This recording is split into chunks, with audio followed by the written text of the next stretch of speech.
Hi, everyone. Welcome to Fidelis. It's Cassie and Lauren here. We are joining you this beautiful February day. Today is going to be a quicker than usual episode, but we wanted to hop on to talk about movies because we really enjoyed talking about books a few weeks ago. We wanted to talk about movies that are secular but have a Catholic theme to them. So we're going to each go through like 3 movies and just talk about kind of like the hidden Catholic theme. And I just love how art is so versatile, and you can tie in like so many like little subversive good things into art without people noticing. So, hey, Cassie, how are you doing today? I'm doing pretty good, actually. How about you? Pretty good. I do have my 3-year-old who has epilepsy, has the flu, and so he actually feels fine, but we have to watch him kind of closely when he has the flu because he like tends to have seizure activity, but it's not like tonic-clonic seizures where it's obvious that he's having a seizure. It's like he spaces out. I forgot what type of seizure it's called. There's like many different types of seizures, but he has this kind where he like spaces out and he's conscious, but he's not really there with you. So I just have to kind of like keep an eye on him and make sure that that doesn't get out of hand. But other than that, pretty good, pretty good. No complaints. It's nice weather here.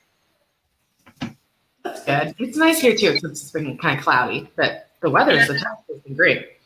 It's been really, really dark the last few days. This is the first day that the sun came out, so I opened the window and I'm like basking in it, but it's still kind of overcast. But I'll take it because I do not enjoy those dark, rainy days. My sister loves it. Like a cold, dark, rainy day is my sister's like happy place, and I'm just like, no, thank you. I need the sun to come out. Okay, so let's go ahead and get started. Why don't you, Cassie, start first with whatever movie you want to start with? So one of my, I tend to like pretty, geeky movies. And I'm really into Star Wars, especially right now with all the new movies that have been coming out. So I've been totally losing it over all of them. I love all of them. And I think that Star Wars, when you look at it, ignore the prequels because they don't exist in my world.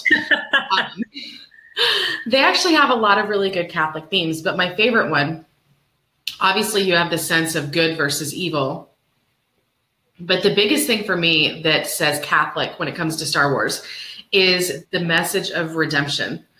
Because when you look at them, there's never anyone that's truly too far gone. Darth Vader, for example, was seen as the most evil, horrible, cruel person in the galaxy.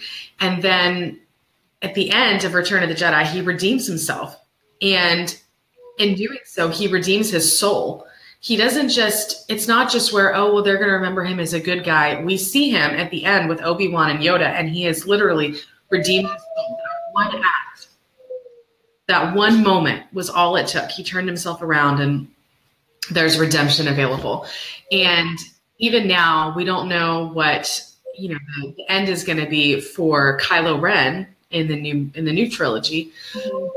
But all through The Last Jedi, we had Rey telling him that, you're a monster, but it's not too late. How can you do something like that? But it's not too late. There's still goodness in you. Yeah. That fight between the goodness and the dark. And even though he has seemed to have chosen the dark side right now, it's still not too late. And to me, that's a very Catholic way of looking at things. It actually makes me think of St. John Vianney when there was a woman whose husband had killed himself and she was scared for his soul because at that time, there was not the understanding of suicide like we have it now. So it was just thought of as a mortal sin. You commit suicide, you're going to hell, game over. And he told her as a way of consoling her that, hey, salvation is still possible. Salvation can be found between the bridge and the water. That little moment of choosing the right thing, that can be okay. And you see that. You see that with Darth Vader. You see that in Star Wars, that no one is beyond redemption. No one is beyond being saved. That's a really good point. And I really do love that scene with Darth Vader. I'm not even caught up on the new movies because, to be honest, no. And I don't mind at all because it's my best friends' favorite movies, and so we're always talking about them, and I always know what's in them before I ever see them. So, but I grew up watching Star Wars, and there's something about my brain where I cannot process like what the storyline in that movie is. So I watch them and find them extremely entertaining and moving, and I love watching them, but I seriously have no idea what's going on half the time. But I did pick up on the redemption thing with Darth Vader, and it's so beautiful. And a lot of people, I think, have this perception that Catholic, so I think the word soteriology, like our salvation doctrine, is like all about damnation, and like it's not. I don't know, people who don't study it, and a lot of Protestants, I think, take issue with, they get this perception that Catholics have an idea that you have to do XYZ thing in that order or else you're going to hell. And that's totally not our doctrine at all. And it's so beautiful to see how like you can actually be saved at the last minute. Like that's why we don't even, like you said, pass judgment on people who commit suicide, because we don't know, like at that very last second before they took their last breath, if their soul even slightly turned to God in remorse, then that would be grounds for like their ultimate salvation. So I really do like that about Star Wars, and I need to watch the new ones. But yeah, just letting everyone know, there's probably going to be spoilers if you haven't seen some of these movies, but that doesn't bother me because I can't follow a lot of storylines anyway. So with Star Wars, that like, even people like Han Solo would be arguably candidates for that, because even though he wasn't evil, he was kind of living this aimless life where he was a smuggler and a criminal, and he was able to find redemption in his own way too. So, and he's going to get his own movie, right? Yes, that comes out this year, this December. I can't wait. That's awesome. Well, I'm going to gush a little about my all-time favorite movie, which is Remember the Titans. And I don't know if this is a movie that like most people have seen or not, but I grew up watching it all the time. My best friend is Black and Mexican, and we've been best friends since we were really, really little. And so it was always like really deeply ingrained in me that, I mean, I never like understood the idea of being racist against somebody based on the color of their skin.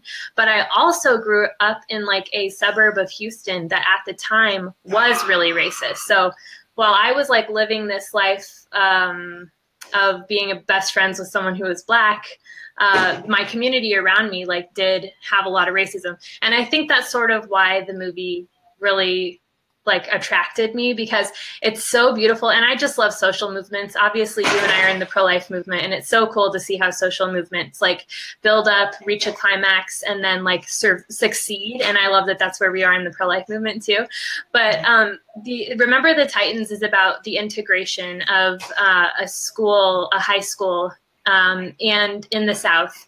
And it's about how their football team kind of is the first group of people on campus that integrates itself. And then they set the example for the rest of the school and the whole town to follow. So there was one coach that was white and one coach that was Black. And so you sort of see their tension at first, and then how their relationship develops, and they become really close friends, and then their daughters become friends, and then you see how the teammates starts to become friends. And there's one character who had like come from out of state. I think he came from California, which its schools integrated before the rest of the US, or at least the southern United States. And so he was just kind of like, what's going on here? What's the big deal? Because he wasn't raised in a world where integration was even an issue. It had happened like before he ever got to school. And so he's kind of watching as an outsider, like this whole thing is bizarre.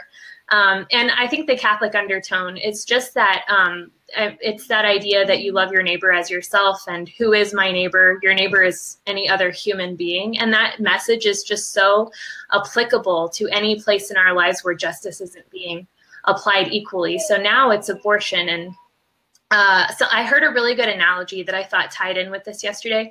I was listening to this Protestant philosopher, and he was talking about culture, and how culture is kind of like a cloud where it's always passing through and changing and moving. And so you have to base your life on fundamental principles like the golden rule, love your neighbor as yourself, rather than what is culturally normative. Because, for example, he used the example of integration and segregation, and he said like it was the cultural norm not very long ago that Black people and white people didn't have a relationship with each other at the same time during that period of history, it would be unthinkable for a woman to kill her child for the sake of convenience. And so you see how this like cloud of pop culture is always evolving. And that's why you have to have stronger fundamental principles than whatever pop culture it's doing. So I just love Remember the Titans as this like dramatic microcosm of the whole issue of like the golden rule. And it's also just very entertaining. And the soundtrack is phenomenal. It's these great music from like the 60s. Highly recommend if you haven't seen it. It's a Disney movie. It's super appropriate. There's a couple of like funny jokes that have a little bit of innuendo, but most kids wouldn't even pick up on them. I would totally let my kids see it, but just be aware if you're super sensitive. But yeah, Remember the Titans, good one. Yeah, and I remember that movie. I saw it a few times. As far as the whole point of that movie is overcoming racism, and it takes place during the Civil Rights Movement. And I think it's worth pointing out that the Catholic Church was a big part of the Civil Rights Movement, opposing the Ku Klux Klan and marching with Martin Luther King and so on. Mm-hmm. So that's just kind of a little side note. Yeah, it's funny how the Catholic Church is usually on the right side of history. And when people look back on the pro-life movement, which is like the civil rights movement of our day, I think the Catholic Church is going to get more credit than it's getting at the moment for its position on human life. Yeah, for sure.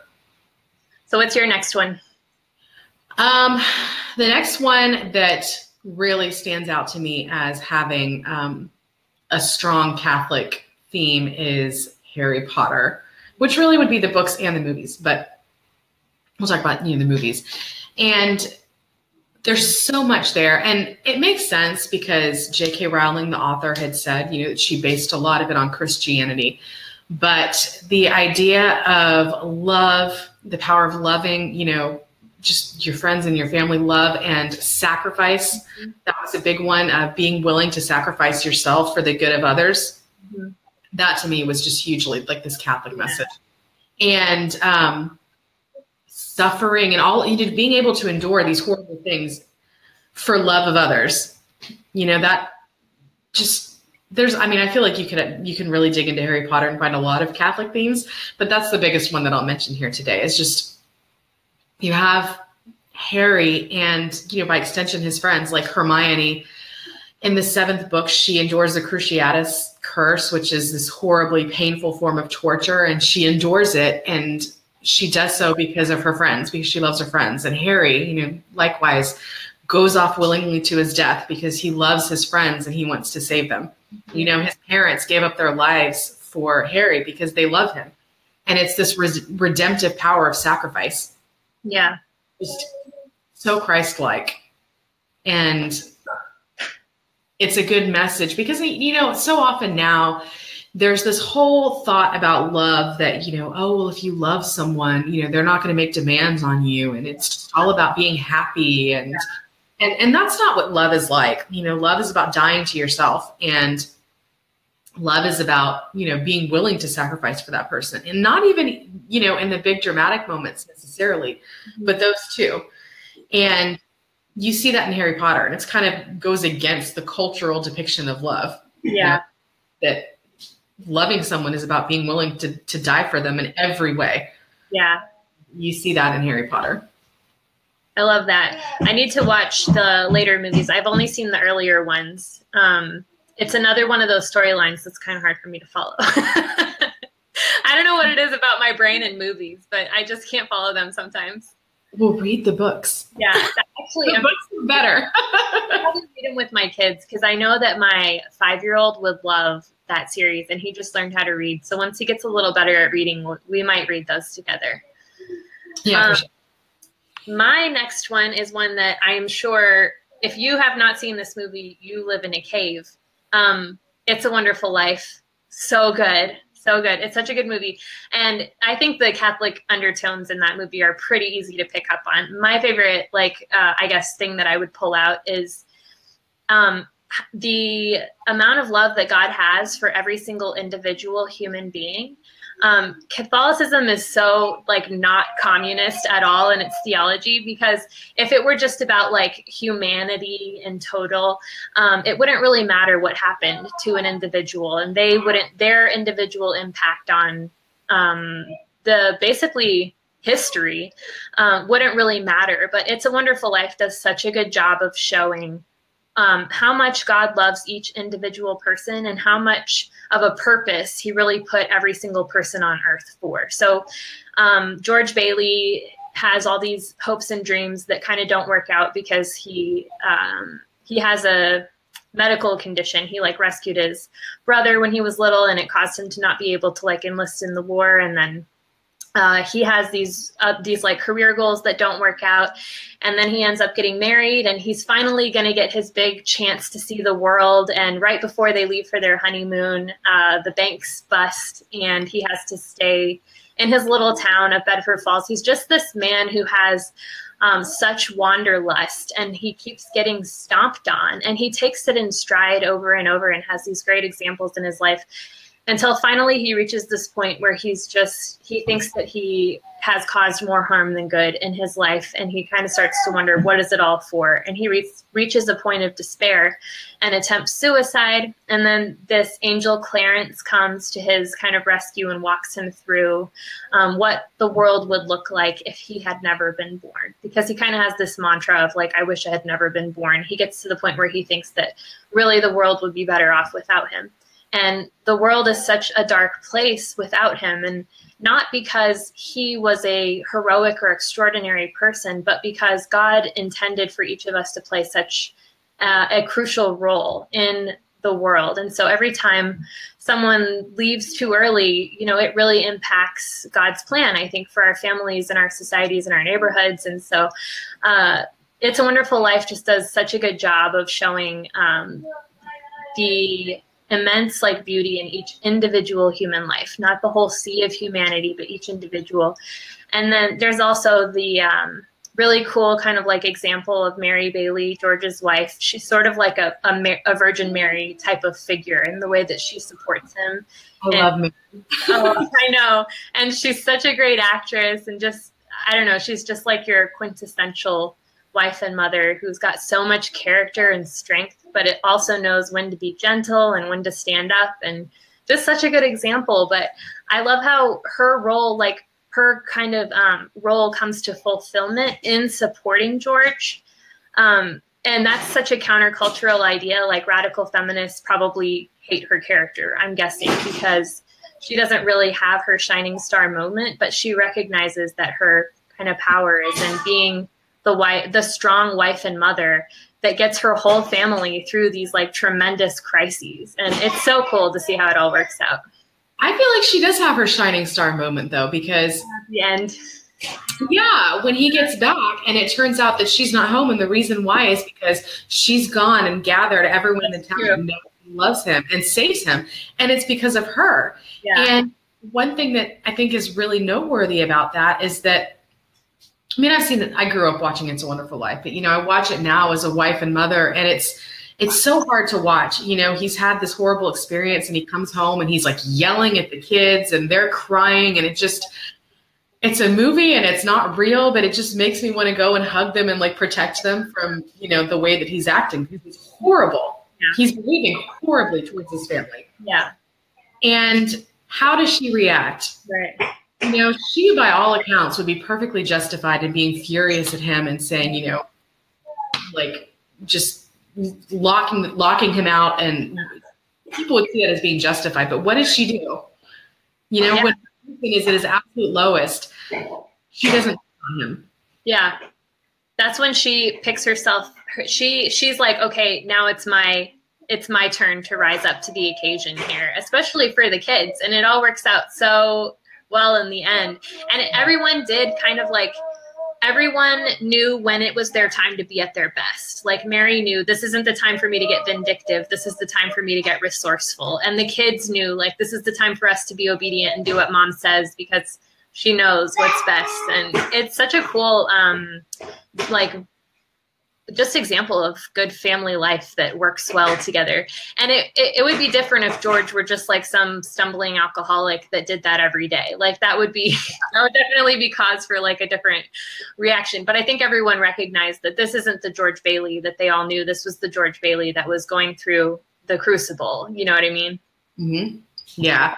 Yeah. And then the whole time when he's, you know, stumbling around and his family's gone and he's so sad about Zuzu's petals. Oh, yeah. Oh my gosh, Zuzu's petals. I love that. It's so good.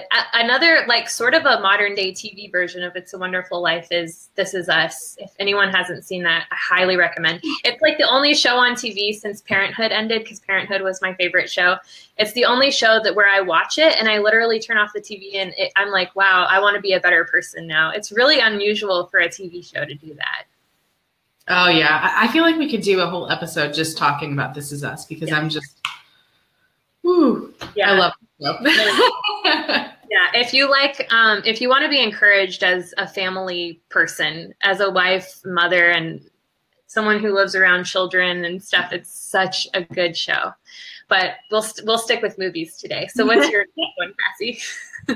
Okay, so the last one I wanted to mention was actually Wonder Woman, and I felt like there were a lot of good Catholic themes here. And one that I think was really good was the strength of women.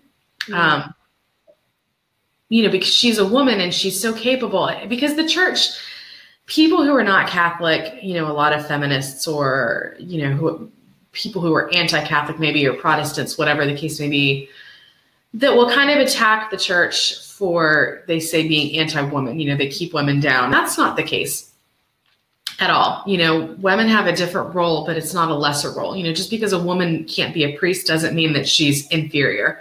Mm-hmm. And in any case, we have all of these great, strong women in the Catholic Church. And so for me, you know, I see someone like Wonder Woman, who's this wonderfully strong woman, and she's also complementary to the men that she is with. You know, it's not just Wonder Woman. It's not Diana running around doing everything by herself.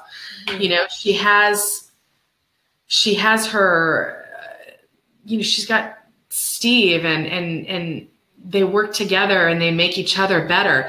And even when she's, you know, starting to give up, and this is the big thing for me, when she's starting to despair, she's starting to give up, she thinks, oh, I've killed Ares, and, you know, they're still fighting. You know, I don't understand. And so he explains to her, well, yeah, because this is, maybe it's not an issue of us being corrupted. This is who men are. Yeah. And she's sitting here saying, well, it's not worth it. My mother was right. They don't deserve me. They don't deserve this. Yeah. Steve Trevor's reaction is so wonderful. And he says, you're right. They don't deserve it, but you do it anyway. And see, I'm going to get all emotional because this movie makes me emotional every single time I watch it. Like, every single time. Every time. And that part, you know, specifically, it's just such a Christ-like thing to say. Yeah. We don't deserve you, but we do it anyway. Yeah. Just like we don't deserve God, but he did it anyway. Yeah. And eventually she realizes that. And when she's being tempted by Ares, which is so similar to, you know, Christ being tempted by Satan. Yeah. You know, you can come down off that cross. You're God. You can do it. And he refuses. And so Ares is tempting Diana in all of these different ways. And right after, you know, he has essentially killed Steve, you know, the man that she loves, and she's at her most angry. And she sees the woman who is responsible for the poison that, you know, he had to go fly off to his death to. She was the one that was responsible for this. And now she has a chance to get her revenge at this person who doesn't deserve her, who doesn't deserve her protection, who doesn't deserve her compassion or her love. And she chooses to protect her anyways, even though she doesn't deserve it. And so to me, that's just, it's just such a Christ-like message.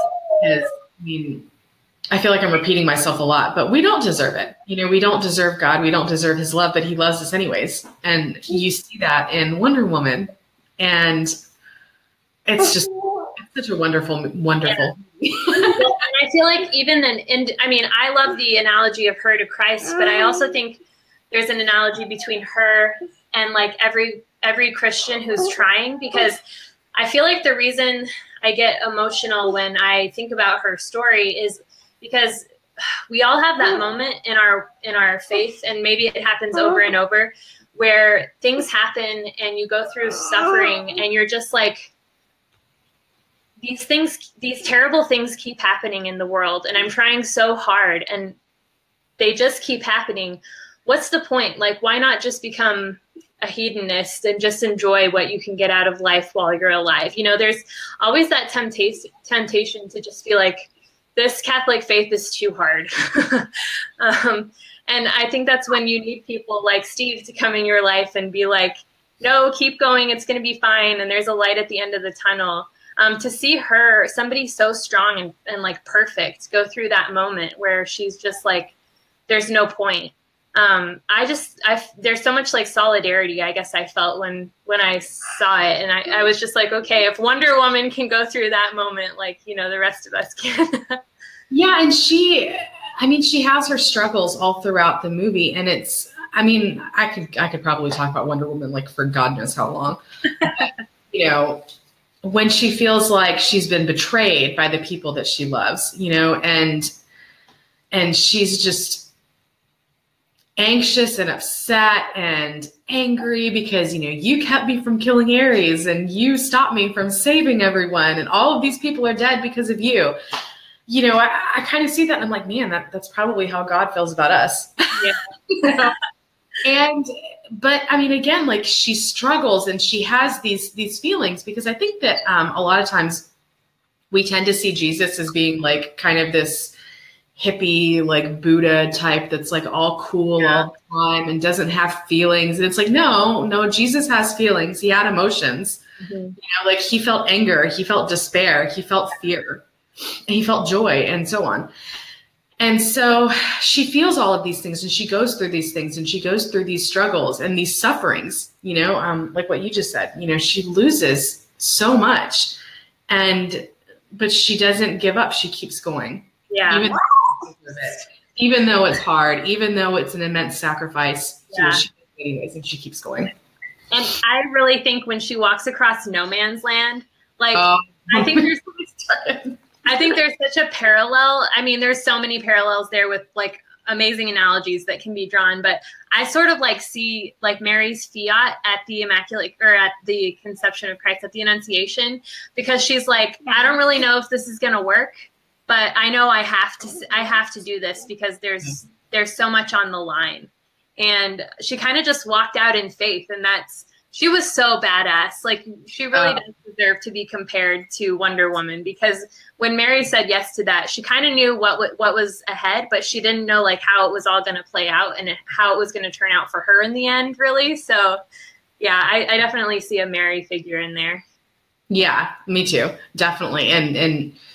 And all of the Amazons, you know, I just felt like it was, I mean, that movie's just amazing. It's so good. I don't know why it didn't get more, like, well, I guess I do know why it didn't get more acclaim, because radical feminists don't like that sort of feminism, but it was so good. That scene with No Man's Land too. Like, I've seen that movie a million times. We have it on DVD. Yeah. Every time I watch it, I get choked up. Like, I start crying every single time. Yeah.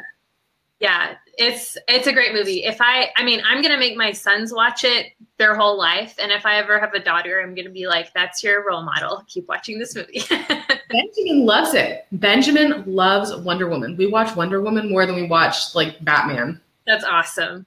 That's awesome.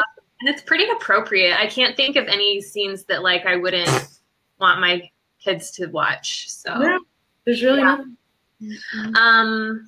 Okay. My last one kind of changes the tune a little bit, but Silence of the Lambs. Yeah, I actually didn't think of this one on my own. I was cheating, like reading about movies that had Catholic themes. But then when I read kind of the description for this one, I was like, yeah. So for anyone who hasn't seen Silence of the Lambs, it is about a cannibal who is in prison. And then there is a serial killer on the loose who like kills people and then skins them. And then this female detective who needs to get information from the cannibal, who's Hannibal Lecter. He's in prison. She needs to get information from Hannibal Lecter in order to catch Buffalo Bill. Buffalo Bill, is that his name? The guy who's skinning people. But there's some really interesting like undertones.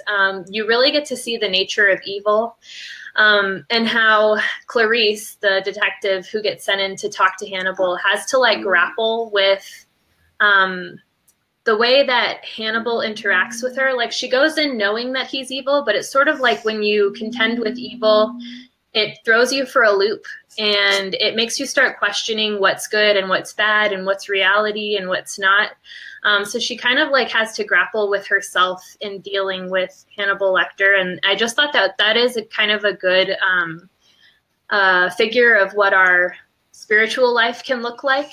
And then going after Buffalo Bill, it's just the very clear black and white between good and evil, like Clarice versus the serial killer. Sometimes movies blur the line, and you've got a lot of anti-heroes now and a lot of just mediocre people being passed off as good. It's nice to see those movies. And I think it's clear in like every movie that we've talked about today, there's like a clear black and white, good and evil. I just really appreciate those movies because it reminds you like what we're fighting against isn't just mediocrity or something that's not a big deal. Like, what we're fighting against really is Satan, like throughout our Catholic life. And you can see how he has affected our culture and where he is being widely accepted and where he's being rejected. And I don't know. I just like the movies that show good and evil clearly. And Hannibal, I mean, it's an entertaining movie, but it is like, I like the interaction between Hannibal and Clarice because there is like a lot of psychological intrigue and stuff there. Yeah, I don't mind it, because I like all different kinds of movies and I like nuance in my characters. But at the same time, like what you mentioned about being a clear distinction between good and evil, that's sometimes necessary. Mm-hmm. I think that, I feel really ridiculous saying this, but going back to Harry Potter, mm-hmm. you can look at that and you can see where you have all of these characters that have shades of gray. Yeah. No one's perfect. No one's perfectly good. And a lot of them are not perfectly bad either. Yeah. But you have actual evil. Yes. You have Voldemort, who is actual evil. And sometimes we need to see that. I think we need to see both sides, because people, if we were to draw like a Catholic distinction, mm-hmm. people, we have to see our fellow brothers and sisters in that kind of shades of gray, nuanced area. Yeah. Whereas the actual evil that exists is, Satan. Right. And he is there and he is trying to corrupt us and keep us from God. Yeah. So, I think people tend to forget or tune it out or turn away because maybe it's more comfortable to ignore that it's there, that it is there. Yes. Yeah. So these are good. These are all really good. So we went over 6 movies today. We could easily go through 6 more if we had the time. But yeah, if anyone watching wants to tell us yours. But yeah, we have a comment that was saying that they're interested in our comments on This Is Us. So I think that means we need to do a video just on This Is Us. Oh, absolutely. I actually need to catch up on it because I can't get myself to watch the last few episodes just because I knew what was coming. Oh, gosh. I know. And it just takes a lot of emotional energy for me to watch that show. But every time I watch it, I'm just like, oh, it's such a good show. It is. And it's the only show that I'm even remotely trying to keep up with anymore. I sort of made a resolution not to watch TV, but This Is Us is going to be an exception. So I will catch up and then we'll do a show on This Is Us because there's so much there. And yeah, I see that comment. That's an interesting point that we could debate or talk through. Yeah. Cool. Yeah, we can address that later. And I disagree, but we'll talk later. Yeah.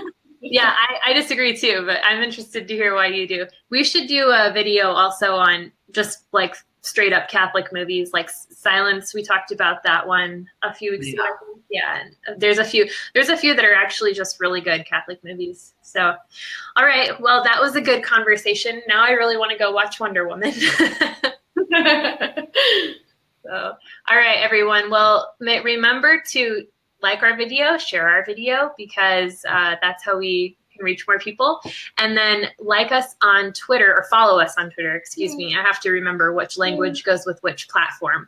But we are at Fidelis Women on Twitter, and we would love to see you there. And until next time, what's our tagline, Cassie? There's no right way to be a Catholic woman. There you go. All right, everyone. Have a good week.